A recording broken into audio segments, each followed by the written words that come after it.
ఈరోజు శ్రావణ మంగళవారం. మంగళగౌరీదేవికి ఎంతో ప్రీతికరమైన రోజు.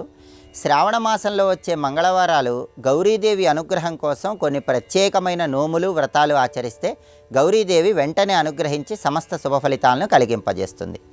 వాటిలో మొట్టమొదటిది గౌరీ కుంకుమ నోము. ఈ గౌరీ కుంకుమ నోమును ఎలా ఆచరించాలంటే, శ్రావణ మాసంలో వచ్చే మంగళవారం ప్రారంభించి ప్రతిరోజు కూడా గౌరీదేవిని కుంకుమతో పూజిస్తూ గౌరీదేవి 108 నామాలు పఠించాలి. గౌరీదేవికి అరటిపండ్లు నైవేద్యం సమర్పించాలి.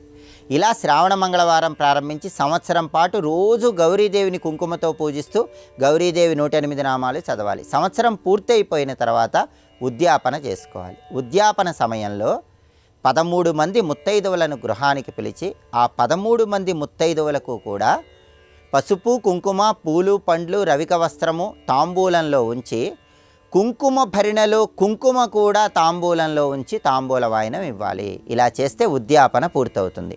ఈ గౌరీ కుంకుమ నోమును ఆచరించుకోవటం ద్వారా, ఉద్యాపన చేసుకోవటం ద్వారా మహిళామణులు దీర్ఘ సుమంగళీతత్వాన్ని సిద్ధింపజేసుకోవచ్చు. అదేవిధంగా శ్రావణ మాసంలో గౌరీదేవి అనుగ్రహం కోసం గాజుల గౌరీ నోమును కూడా ఆచరిస్తారు. గాజుల గౌరీ నోము కూడా మహిళామణులకి దీర్ఘ సుమంగళితత్వాన్ని కలిగిస్తుంది. భర్తకున్నటువంటి అపమృత్యు దోషాలను పోగొడుతుంది. గాజుల గౌరీ నోము చేసుకునే మహిళలు ఎవరైనా సరే శ్రావణ మంగళవారాలు గౌరీదేవిని పూజించేటప్పుడు కొత్తగా కొన్నటువంటి గాజులు, రంగురంగుల గాజులు గౌరీదేవి దగ్గర ఉంచి గౌరీ పూజ చేసుకోవాలి. గౌరీ పూజ పూర్తయిపోయిన తర్వాత ఆ గాజులను ప్రసాదంగా తీసుకొని వాటిలో కొన్ని ధరించి కొన్ని గాజులను ముత్తైదువులకు తాంబూలంలో ఉంచి తాంబూల వాయనం ఇవ్వాలి. ఇలా శ్రావణ మాసంలో వచ్చే మంగళవారాలు గాజుల గౌరీ నోమును చేసుకోవాలి. 5 సంవత్సరాల పాటు శ్రావణ మంగళవారాలు ఇలా నోము చేసుకున్న తర్వాత ఉద్యాపన చేసుకోవాలి. ఉద్యాపన సమయంలో ముత్తైదువును గృహానికి పిలిచి ఆ ముత్తైదువుకు నచ్చిన విధంగా రంగురంగుల గాజులు చేతికి తొడిగి తాంబూల వాయనం ఇచ్చి భోజనం పెట్టాలి. దాంతో ఉద్యాపన పూర్తవుతుంది. గౌరీదేవి సంపూర్ణమైన అనుగ్రహం కలుగుతుంది. అలాగే శ్రావణ మాసంలో వెలగ గౌరీ నోము అని ఇంకొక నోమును కూడా ధర్మశాస్త్ర గ్రంథాల్లో చెప్పారు.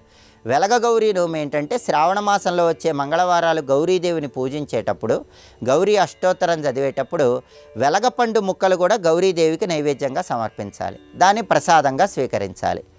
అలాగే ముత్తైదువుకు తాంబూలంలో కూడా వెలగపండ్లు ఉంచి ఇవ్వాలి. ఇలా వెలగ గౌరీ నోము అనే పేరుతో శ్రావణ మంగళవారాలు గౌరీదేవిని 5 సంవత్సరాల పాటు పూజించిన తర్వాత ఉద్యాపన చేసుకోవాలి.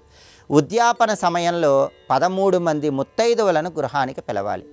ఆ 13 మంది ముత్తైదువులకి చక్కగా కాళ్లకు పసుపు రాసి, పసుపు, కుంకుమ, పూలు, పండ్లు, రవిక వస్త్రముతో పాటుగా 13 జతల వెలగ పండ్లు కూడా తాంబూలంలో ఉంచి తాంబూల వాయనం ఇవ్వాలి. దీనివల్ల వెలగ గౌరీ నోము అనేది పూర్తవుతుంది. వెలగ గౌరీ నోమును శ్రావణ మాసంలో ప్రారంభించి మంగళవారాలు ఆచరిస్తే మహిళామణులకి సర్వ సంపదలు చేకూరతాయి. గౌరీదేవి అనుగ్రహం వల్ల సమస్త శుభ ఫలితాలను సిద్ధింపజేసుకోవచ్చు. ఇలా శ్రావణ మాసంలో గౌరీ కుంకుమ నోము, గాజుల గౌరీ నోము, అదేవిధంగా వెలగ గౌరీ నోము, ఇటువంటి నోములు ఆచరించండి. గౌరీదేవి సంపూర్ణమైన అనుగ్రహానికి ప్రతి ఒక్కరూ సులభంగా పాత్రులు కండి.